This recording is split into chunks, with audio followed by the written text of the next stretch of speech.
Hey everybody, so at this stage in the programme it's important that we cap off on a few really fine points, but I think points that are going to make a massive difference, not just for the results right now in this programme, but for things moving forward thereafter. Remember, the goal of this programme isn't just to give you that, internal kind of feeling of weight loss. I've lost weight and I feel phenomenal. It's not about that. This is about you going forward for the rest of your life. By now you should realise the tools that you need the knowledge that you need, you have all that in your backpack. Now it's just about you moving forward from that. So we need to recap, but then also look forward at our bigger picture. So that's where we're going to start. I have a few pointers here on the board behind me, and the place we want to start is looking at the bigger picture, which is you becoming the person that you really want to become through action every other day. Alright, so the first thing we need to understand is that a weight goal is detrimental to success, and the reason that weight goal is detrimental is because it fluctuates so much. There are so many variables associated with whether or not you gain weight as a number, nothing more, versus lose weight. So ladies who are going through a menstrual cycle, as mentioned already, you're going to gain weight. Ladies who go through a muscle development program are going to gain weight. Ladies who drop water or go into a sauna for 2 hours, you're going to lose weight. So how you feel after that sauna versus how you feel after 2-3 weeks of gradual input and progressive steps towards your ultimate goal, that's a whole world apart. So it's not just about the scales. We need to combine that and understand it's about how you feel. Obviously it's about how you look, how you fit in your clothes, how you act when you walk around day to day, how confident you are, how your energy levels are, how your mood is, how you are around your kids and your family. They are really the things that are going to matter for you being another level person for the rest of your life. So we're in the depth of bringing you through a process where that is our ultimate aim, making you become that person that you've always wanted to become. Moving away from weight, we're going to go to lifelong habits. As I've just mentioned, that is the long-term goal. That's our ultimate objective, and it should be your ultimate objective. And the only way we're going to understand where we are on that journey is by actually mapping out and looking forward at the person I'm trying to become. And then it simply comes back to the day-to-day habits and behaviours you have in becoming that person. So everything you do on a daily basis should always make you question, is that particular behaviour or habit, act that I'm about to do, is that going to get me closer to that end vision, or is it going to actually drag me further away from that vision? Am I letting certain circumstances ruin that end vision? Am I going through a self-sabotage process at the moment? So you've got to be really conscious about your long-term self, and then you act according to attain that long-term self. Moving away from lifelong habits and going on to this booster program, that's in essence essentially what this program is. We are a booster for knowledge, for information, for support, for guidance, for a community where we support each other in us all becoming that next level person. I've had so much help in my time in my athletic career, my business, from other people coming in and giving me the help that I've needed to get to the next level. And I'm always progressively building on those steps. So what you learn in this program should ultimately carry across to so many other areas of your life. Whether that is in your relationships, in your relationship with your family, your husband, your partner, whatever, your kids, your boss, it all should build upon itself and ultimately give you just a better understanding on how to succeed long term. So away from then looking at the bigger picture which you just covered, we're going to look at setting yourself up for success. Deep down at the moment, you know there are certain habits that you have that, as we said, they drag you away from that future vision, that drag you away from that person you're trying to become. So the very first step is you becoming 100% aware of what those little habits are. Alright, you got to call them and kind of say, well, that is a bad habit of mine. I know that's detrimental to my success and I know I need to change it. So you've not only just got to become aware of it, you've also got to find some way of tracking it and calling yourself on it. So the best way for me to learn how to do that is having some sort of a diary, day to day reflecting over and say, well, after that day I've just put in, or that week I've just put in, how close am I? I recommend day, because you can course correct then the following day. So after that day, what did I do today that was really good? What did I manage quite well, and what were the improvements made? Versus where were the little slip-ups that I made, and what am I going to do tomorrow to ensure that doesn't happen again? So making these small subtle changes around your habits that you know you don't want to have any longer, becoming aware of it, and then making a plan to change the habit, that's what's going to get us closer to our success. The next point is going at it when you don't quite feel like it. And it's usually at this time I tip on the myth of motivation. Motivation is in fact that. It's a myth. It's something that you feel every now and then based on what?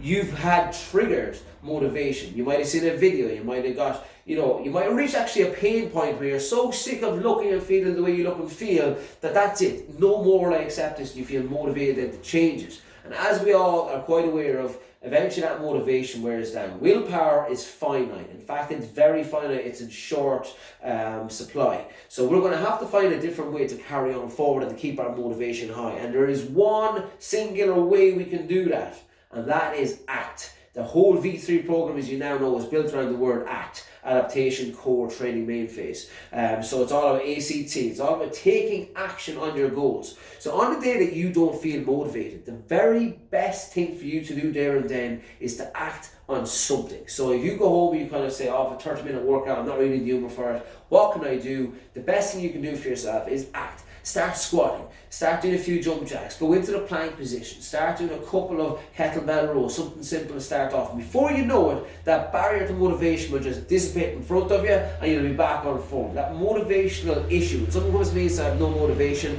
that is a self-perceived issue. That is not, in fact, exist. It's not there. The action is simply missing. You're delaying the action. So stop delaying action. Just narrow in, get it done. I promise the confidence you're going to get from building that habit of just acting is going to be phenomenal. That's going to bring you to places you've never thought you'd reach, but only once you start acting. Finally then, it's about transforming your identity. On the program, I always get shocked when people send me some of their body photographs and oh, I'm sorry, it's disgusting, I'm sorry, I'm so ashamed sending it to you. Some people don't even send it to me because they're so embarrassed about their body. You need to come away from that person, that identity that you hold. So when you talk about your body or you look at your body, you need to stop seeing bad things. You are usually your worst critic, but you need to come away from that. You need to start saying really positive things about how you feel about you, how you feel about your body. It doesn't matter where it is. You need to start feeling proud of it. That's the first step in getting you to that higher level of identity. If you keep crushing yourself, you keep kind of talking negatively about yourself, all that's going to happen is you're going to get worse and worse and worse. And guess what disappears? That myth that we call motivation just goes down there. Once you start taking positive steps towards becoming a new person, taking on a new identity, well, that's going to lead you to that next level as well. So stop negative self-talking. Start talking positively about everything about you.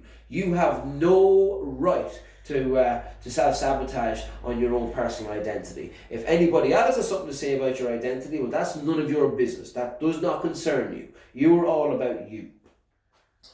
Right, moving on then to our third and final point. We always like to keep it at 3, as you know. What I have here is start calling your own bullshit and start taking the extra steps to help you succeed. So the first point on this part is don't hide from your inner conflict. As we've just mentioned, most people go through a little bit of inner turmoil, especially if they're trying to get their body from A to B up to C to D. They go through a little bit of inner conflict. They start questioning their ability. They start questioning where they've been in the past. And they might even start stacking up excuses on one side as to why they're not quite ready to take the necessary steps to change. Usually it's because they're coming out of their comfort zone. But what you need to do, along with those habits you spoke about earlier in your diary, wherever you note down what you've done for today, you need to start facing your inner conflict. When your inner monkey, I call him, starts kind of putting excuses in front and saying, oh, that happened to me because of such and this, and I've got kids to look after, and I've got a partner, and I work 12 hours a day. None of that shit matters. They're all getting stacked by some muppet in the back of your mind that thinks he can control you. Where you, on the other hand, you're in control, and you've got to start really taking control of that. But not only that, you've got to start tackling this inner monkey in the background.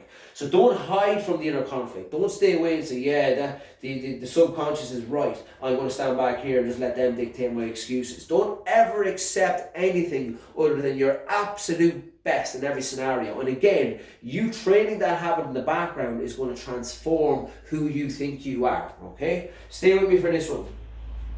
I have managed your inner conflict in the next part, and what I say here is track your progress open and honestly. So again, when you go back over your day and you know maybe you made an excuse, or you know you're on the drive home and said, oh Jesus, maybe I'll just catch up in the workout tomorrow. Call yourself on that and say, why did that happen? Why did I let myself think like that? Why didn't I just do a 15 minutes if I had a 15-minute gap? If I have a 5-minute gap, use a 5-minute gap. Because let me tell you something, the result of A and B are worlds apart. So for example, you're on the drive home, you know it's been a tough day, you know you've gone through shit, you know you had an argument with someone, and you're just not in the humour to go in and do a workout, right?